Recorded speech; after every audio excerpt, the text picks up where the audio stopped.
The music sector is regularly confronted with disruptive technological innovations impacting the industry, the public, and the artists. Certain historical changes, perceived today as progress, could, at the time, destabilise the employment of performers, weaken their income, and profoundly modify their way of working. This was the case with radio, the LP, the mini-cassette, the CD, and computer music. More recently with downloading and streaming, and now with artificial intelligence. The evolution of the normative framework can help balance these effects for the different parties concerned. For music performers, the Rome Convention and the WPPT have provided welcome solutions regarding broadcasting and communication to the public. Unfortunately, these instruments have so far failed to effectively regulate download and streaming, with Article 10 of the WPPT, as currently implemented, not allowing artists to benefit from a fair share of the revenue generated by the online exploitation of their recordings. Recent advances in generative artificial intelligence and the techniques implemented for machine learning suggest an analogy with human learning mechanisms. Students learn from their teachers and environment.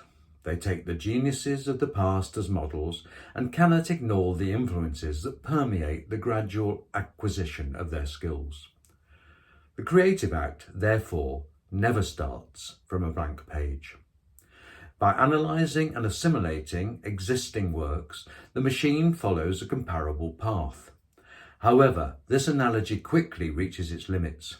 Indeed, the volume of data ingested by the machine and the speed at which it collects and assimilates this data are incommensurate with what the human mind is capable of. This is a new paradigm which on this point differs radically from the knowledge acquisition processes at work in humans. Machine learning thus consists of appropriating all the creations of the human mind currently accessible to analyse and restore them on demand in real time in sometimes new forms, but not always. The maturity of the various AI services available to the public has recently allowed the emergence of a competitive and fast-growing market. This development, which has both economic and strategic implications, offers considerable profit prospects. However, and this is no surprise, the new ecosystem does not provide any authorization or remuneration mechanism for the community of creators whose work and talent are exploited in proportions beyond comprehension.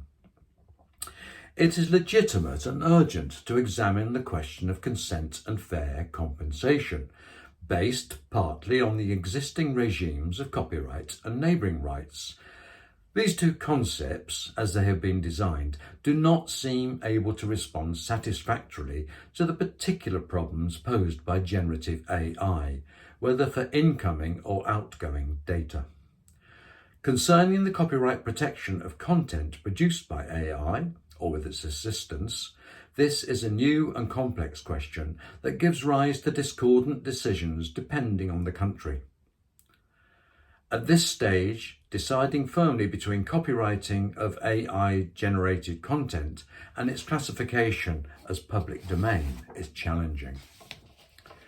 Concerning transparency on the sources used for content generation, the AI tool at the origin of the content should guarantee that all creators' rights have been respected, which requires detailed information on the sources used.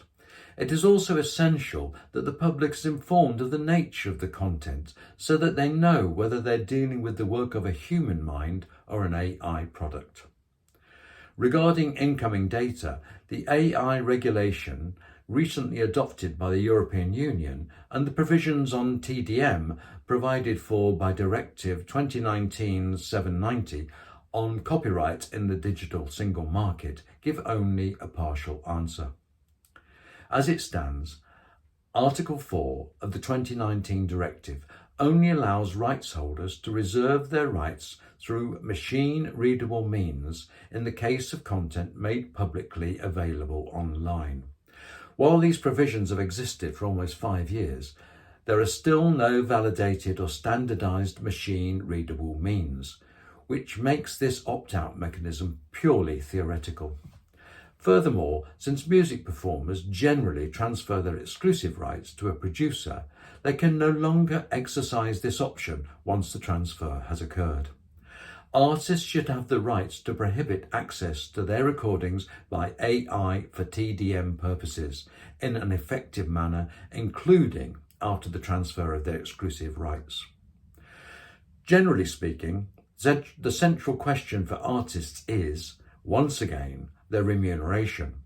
It is not acceptable that there can be victims of large-scale exploitation of their recordings or unauthorised use of their voice or image without any financial compensation.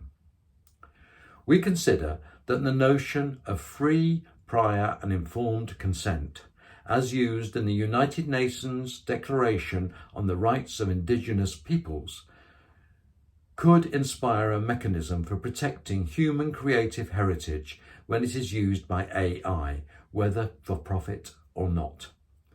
To the extent that AI-generated content draws its value from human creations exploited on a large scale, it seems relevant to consider mandatory compensation mechanisms benefiting the creative community and applying to all generative AI tools.